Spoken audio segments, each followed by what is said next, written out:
Brought to you by V-Guard, co-powered by Sensodyne.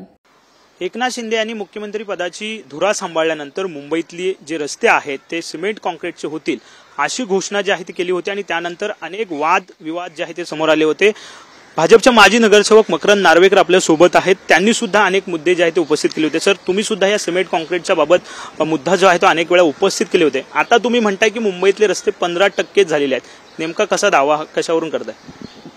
जी आकडेवारी आहे महानगरपालिकेमध्ये त्याच्यावरून असं दिसून येत आहे की केवळ 15% काम हे रोड कॉन्क्रिटायझेशनचं झालं आहे।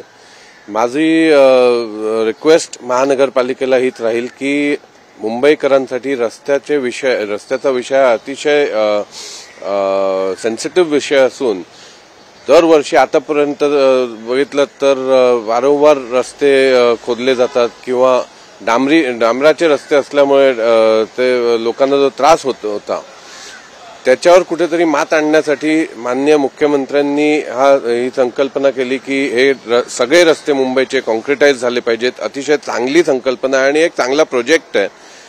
फक्त एवढंच की ऍडमिनिस्ट्रेशनच्या निष्काळजीपणामुळे कुठेतरी ह्या प्रोजेक्टला डाग लागू नये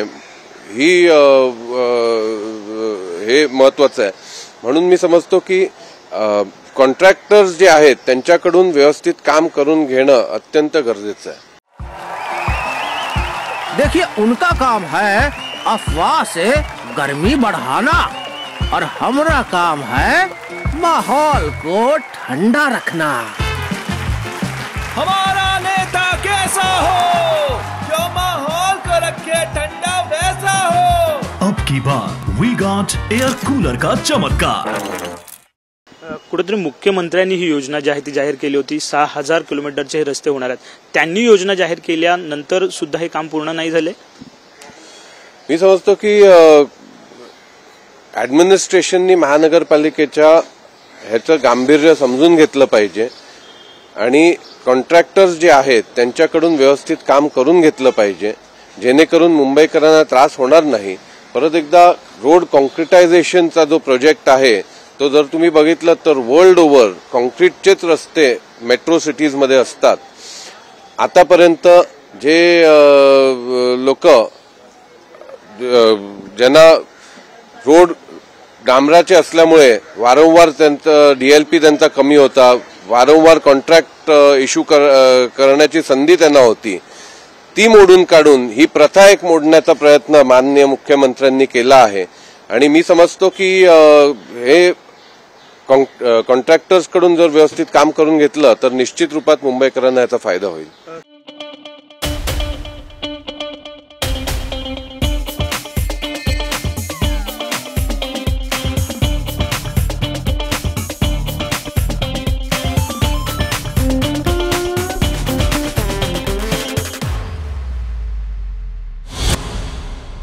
अधिकाऱ्यांची चूक जी आहे ती म्हणताय, परंतु मुख्यमंत्र्यांनी ही घोषणा केली होती या योजनेची, मग कुठे ही घोषणा फेल ठरली आहे?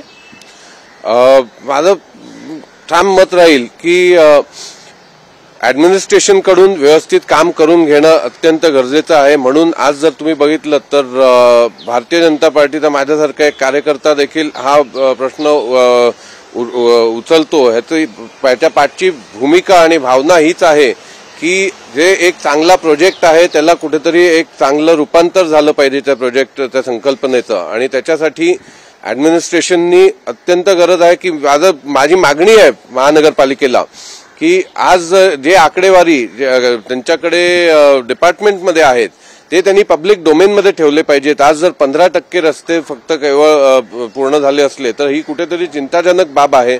मुंबईकरांना याचा त्रास होऊ शकतो, खास करून आता चालू असलेल्या मान्सून सीझनमध्ये। तर ही आकडेवारी आणि हा प्रोग्रेस रिपोर्ट हा पब्लिक डोमेनमध्ये ठेवणं अत्यंत गरजेचं आहे, जेणेकरून मुंबईकर हा जागरूक राहील या विषयात आणि व्यवस्थित काम करून घेता येईल। झिंझिण्यांपासून त्वरित आराम मिळवा सेन्सोडाइन रॅपिड रिलीफ बरोबर। कुठेतरी मुख्यमंत्र्यांना तुम्ही काय विनंती करणार आहात का? कारण ज्या पद्धतीने योजना त्यांचीच होती आणि अगदी 15% ही कामं झालेली आहेत। आज आपण मी महानगरपालिकेकडे रिक्वेस्ट केली आहे, त्यांच्या निर्देशनास ही बाब आणलेली आहे की रस्त्यांच्या विषयात गांभीर्याने लक्ष देणं गरजेचं आहे आणि मला खात्री आहे की महानगरपालिकेच्या ॲडमिनिस्ट्रेशन ह्या प्रोजेक्टचं गांभीर्य समजून योग्य ती कारवाई करेल, जेणेकरून मुंबईकरांना चांगले कॉन्क्रिटाइज रस्ते लवकरच मिळतील. त्या पद्धतीने पावसाळा जवळ आला आहे. तुम्ही म्हणताय की 15%च कामं रस्त्याची झाली आहेत. जे मुंबईकरांना आश्वासन देण्यात आलं होतं की खड्डेमुक्त रस्ते, जे सिमेंट कॉन्क्रीटचे रस्ते यासाठी बनवायचे आहेत की खड्डेमुक्त मुंबई करायची आहे, परंतु ह्या वर्षी तरी ते फेल होईल. जर बघितलं तर प्रत्येक कॉन्ट्रॅक्टमध्ये हा एक क्लॉज असतो की जे डेव्हलपमेंट खाली घेतलेले रस्ते आहेत त्याचं ते मेंटेन ठेवणं आणि युजेबल ठेवणं हे त्या कॉन्ट्रॅक्टदाराची रिस्पॉन्सिबिलिटी असते. आणि माझी तीच मागणी राहील महानगरपालिकेच्या ॲडमिनिस्ट्रेशनला की ह्या कॉन्ट्रॅक्टर्स कडून निदान आज जरी 15% फक्त काम झालं असलं तरी तोपर्यंत ह्या मान्सून पिरियडमध्ये त्यांच्याकडून हे रस्ते व्यवस्थित मेंटेन्ड आणि युजेबल ठेवणं गरजेचं आहे. परत एकदा हे जर जेव्हा रस्ते कॉन्क्रिटाइज होतील, मला खात्री आहे की साधारण 10 वर्षाचा डीएलपी असतो कॉन्क्रीट रस्त्यांचा कम्पेअर्ड टू 2 वर्षाचा डीएलपी डांबरी रस्त्याचा. म्हणून निश्चित रूपात ही जी संकल्पना आहे कॉन्क्रीट रस्त्यांची ती मुंबईकरांच्या फायद्यास ठरेल. एक शेवटचा प्रश्न, आदित्य ठाकरेंनी सुद्धा या सगळ्या वादावरती ट्विट केलं होतं, त्याबद्दल तुमचं काय मत?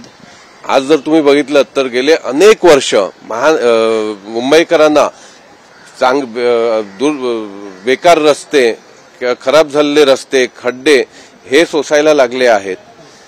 आदित्य ठाकरे जेव्हा त्यांच्या अंडर महानगरपालिकाची ॲडमिनिस्ट्रेशन होतं त्यावेळेला किंवा त्यांचं सरकार होतं त्यावेळेला ते काही करू शकले नाहीत. त्यांनी ह्या कृपया करून माझी आपल्या माध्यमातून विनंती राहील आदित्य ठाकरेंना की याच्यात राजकारण करू नये. मुंबईकर हुशार आहे. मुंबईकरांना त्यांनी त्यांचे जे कार्टेल आहे, जे ठाकरे कुटुंबांनी महानगरपालिकेमध्ये चालवलेलं त्याचा भुगदंड मुंबईकरांनी सोसलेला आहे इतके वर्ष.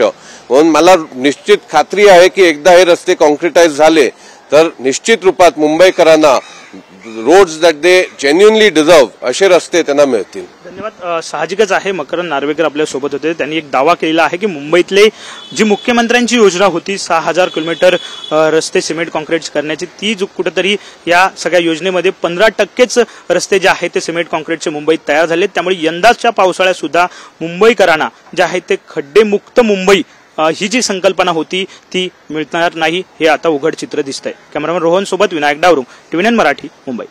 Brought to you by VGuard, co powered bye Sensodyne.